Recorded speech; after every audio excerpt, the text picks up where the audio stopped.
Hello, God bless you. This past week, I think May 10th, the National Catholic Register had an article on Rosie and the Confraternity of Catholic Homeschool Mothers. It was written by a mother that had read the book from North Dakota, and she did a really beautiful job. She interviewed a priest and two mothers in that, describing what the book did for them. And I encourage, if you haven't seen it, to maybe go to if you know how to do it, look up the National Catholic Register. You know, it's owned by EWTN now, that newspaper. And it's a major newspaper of the United States for Catholics. Anyway, it's a good article. I encourage you to read it if you haven't seen it already. And yeah, going back in history, back into the 70s, after Pope Paul died, the Pope that was elected was Pope John Paul I. And he only lived about 30 days. But in one of his talks, he talked about how the church, our mother, the church, was sick, and that if your mother was sick, you wouldn't abandon her. Hopefully, that you would want to help her and heal her and get her well. And he said we should do the same thing with our mother, the Holy Mother, the church, because it is sick. And we all know the problems that are going on in the church. At least I hope you know that. And in Europe and in the United States, not that many people are going to Mass. When I was young in high school, I think 80% of the Catholics in the United States went to Mass Sundays. And now it's less than 20%, maybe 15%. And a big percentage don't believe in the body and blood of Jesus Christ in the Eucharist. So we have serious problems.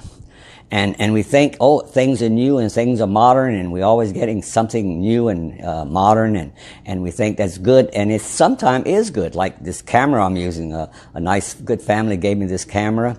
This cell phone with a really sophisticated camera on it, so that I could make videos. So that is good. If I use the phone correctly and not do things bad with the internet, I'm fine. And in fact, all of it's cut off. I don't even have it.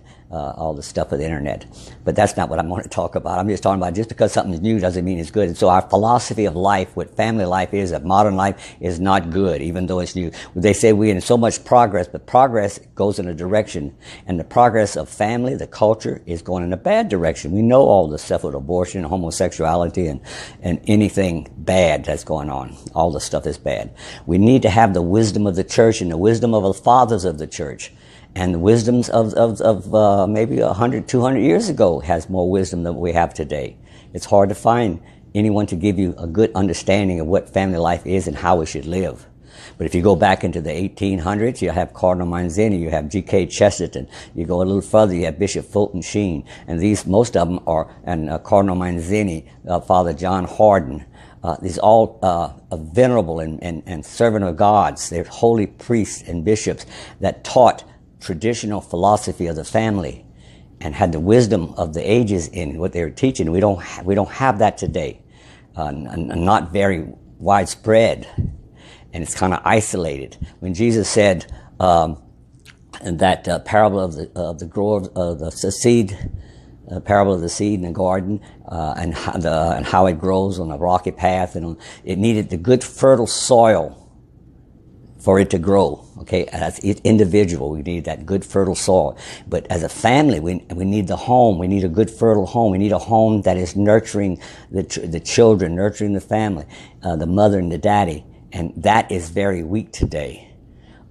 We need to have the bonding in the home. And that's where homeschool comes in. Whether your children are homeschooled or not, homeschooling helps bonding. It's really, compared to the Catholic and public school, educational-wise, it's above it, the national average. But that doesn't mean the importance is the bonding.